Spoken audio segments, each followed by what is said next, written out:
Hi, it's time for yoga. I learned a new pose yesterday, or a new variation of a pose, and it got me thinking that so many yoga poses have different options available for you to choose. So if you're feeling a little bit more powerful, you can take a stronger variation of a pose, or if you're feeling like you need to take a softer version, you can do that too. You have the permission to choose. So the pose that I learned yesterday was called Floating Pigeon, and it's quite a powerful pose, it's quite strong. But it comes from Pigeon Pose, and that's what we're going to cover today.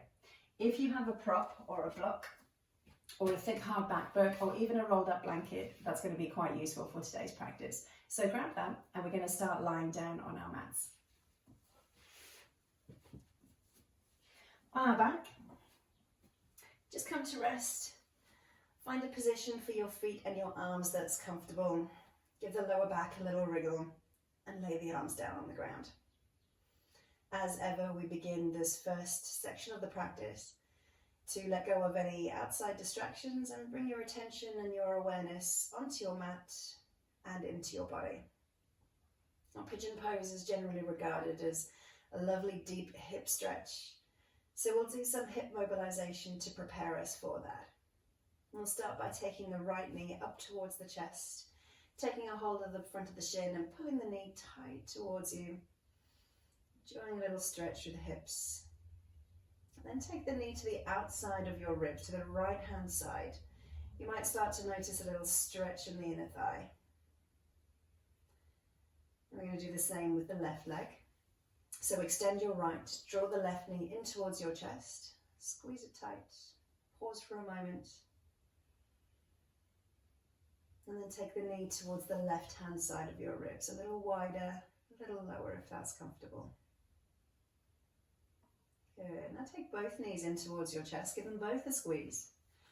And we're going to do some knee circles. So it doesn't matter what direction, I'm going to take mine out first, and then draw the knees away from me, bring them back together and into the chest. So use the natural range that you have available. My fingers are on my knees just to help guide the movement. The toes will come to touch, but they'll drift apart again as well. Opposite direction. If it's feeling good, maybe you start to take the movement a little bigger. Maybe you lose the connection of your fingers, so the legs start to do a little bit more work. Good, well done. All right, pulling the knees in towards your chest, you're going to roll over into a tabletop position. So hands underneath the shoulders, tuck your toes, lift your hips up, and we'll be in downward facing dog. So push away with the hands. Chest lowers towards the legs, and I'm taking a little bit of movement here. You can see bending and extending opposite leg, lowering the heel down towards the floor.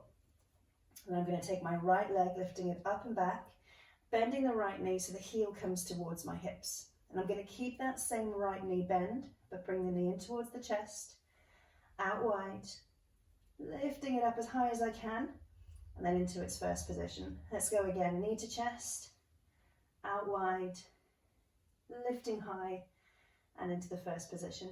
All right, let's change legs. Left leg lifts up and back, bending the knee so the heel comes towards your hips. Keeping the knee bent, it comes in towards my chest, out wide, lifting high and into its first position. And again, knee to chest, out wide, lifting high and into its first position. Good, let's step it back. Right leg again lifts up and back. Bending the knee, the heel comes towards the hips. You're going to keep the knee bent as you roll forward, shoulders over wrist. Your right knee is going to come towards your right wrist, lowering the lower leg to the floor, and then sinking down. So the first variation of Pigeon Pose, I've got a little bit of weight supported through my arms are straight, and I'm just, you can see, inching my back foot back behind me, and then letting the toes relax. So here's where the blocks can be useful. You can use it just to prop and support up under the hips. So you're not going to be as low with the hips, but can be a little bit kinder on the hip and knee junction. And also you can adjust the position of your lower leg. So if it's comfortable, you can bring it into a 90-degree bend. It's a little bit more challenging. If it feels better for you, bend the knee a little more. But the intention is that the shoulders and the hips are both facing forwards. So especially with the back hip, watch out for it rolling. You can adjust the position of this block so that it feels best for you. If you don't need it, that's fine. Allow the hips to sink down towards the ground. So this is the first variation of your pigeon pose, with or without the block. Another option is to bend your back knee, and this can help to square the hips up a little bit more. And again, you can stay upright or maybe just lean the body slightly forwards. So the back knee bent or straight. I'm going to go with a straight version today. And then after a few breaths, once the hips have eased into this stretch, you should feel the stretch here down the back of the leg. I'm going to start to walk my hands forward. So hinging at the hips, bending forwards.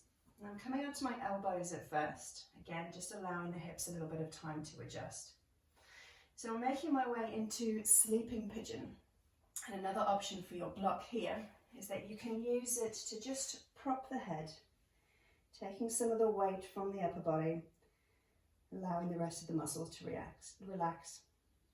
The head is the single most heaviest part of the body, so you'd be surprised how maybe just a little prop helps to support that weight.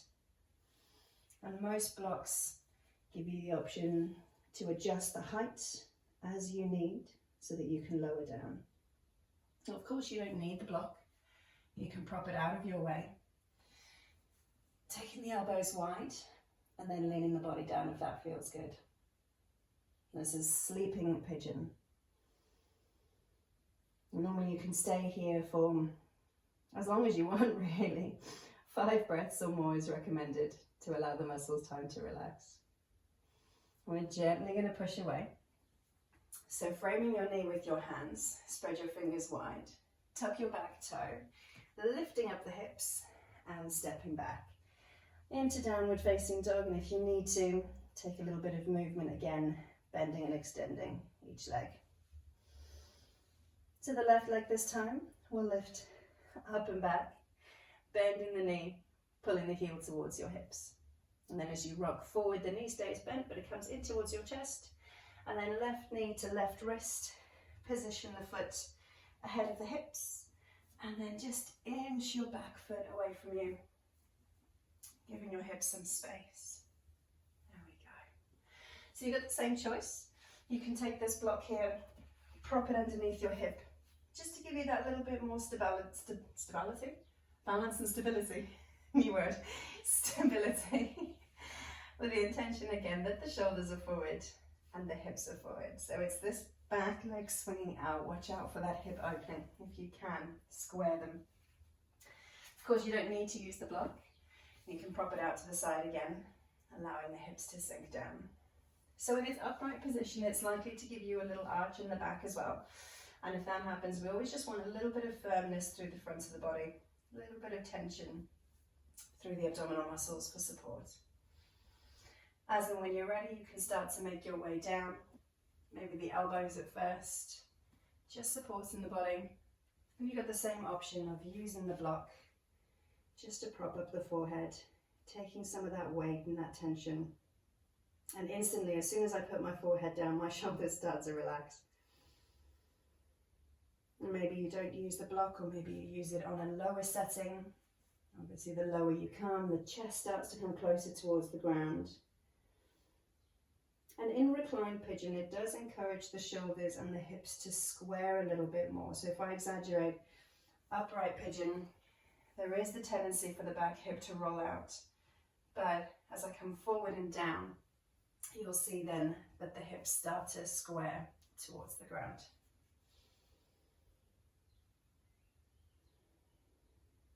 So again, if you don't need to use the block, prop it to the side. Make a pillow for your arms and rest the head down for sleeping pigeon. Again, 5 breaths or more recommended to hold this pose to really benefit from the hip stretch. Take as long as you need. And then when you're ready, gently rise yourself up. Oh, how's my shoulder clicking? Now, I really enjoy pigeon pose, but I know not many people love it. So power up the back leg. Let's come back into downward facing dog. Give a little walk out.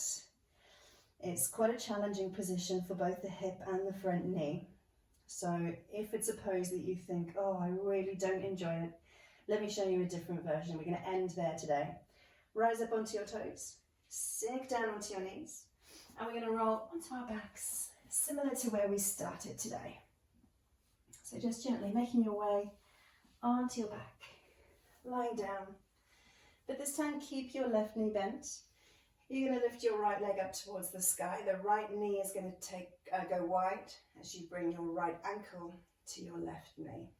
Now the intention here is that we're looking for that 90-degree bend at the knee, and that the ankle and the knee comes in a straight line ahead of you. But it will depend on the range that you have within your knee. Okay, so this is a reclined pigeon variation. You can then reach through, grab a hold of the left thigh. I've just lifted my left toes with the intention of drawing the thigh a little closer towards you. If it's comfortable, the head can come back down onto the mat. And you have the option also of using your right elbow against your right knee, just to adjust the angle to facilitate your stretch. So this is reclined pigeon. We had sleeping pigeon, reclined pigeon here. Sometimes also called a figure of 4 as well. Gently release the left thigh. The toes will come back towards the mat. You're going to let go of that right leg and swap it with the left. So the left toes up towards the ceiling. As you bend your left knee, the knee comes wide, the ankle comes across the right knee. So I'm aiming to push that knee away, depending on how comfortable it feels for you. And then when ready, look up, reach towards your right thigh, gently pull it towards you, and let the body come to rest again. It's quite a nice position as you wrap up your practice to start to close your eyes and really tune into the sensations of the body and where you're feeling that particular stretch. And coming back into your breathing, heart rate starts to slow. Just taking any adjustments that you need to, modifying the pose so that it feels good for you. You have the option to pop the left elbow onto the left knee.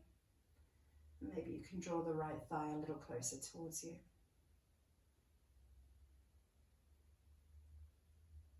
And when you're ready, gently release. Slide the right foot back down to the floor. Unravel your left foot. And then extend both legs. Give the shoulders and hips a little bit of a wriggle. And then release your arms, palms up alongside the legs. Let the feet fall out. And the whole body can relax. So this is quite a nice slow practice. But obviously pigeon pose gives you that deep, intense hip stretch. Yeah, the variations of this pose involve balance and a bit more strength. So I might give you another video for that. As ever, you can stay in this final relaxation for as long as you like or as long as you need. You are absolutely welcome to wrap it up here or start another video if you wish.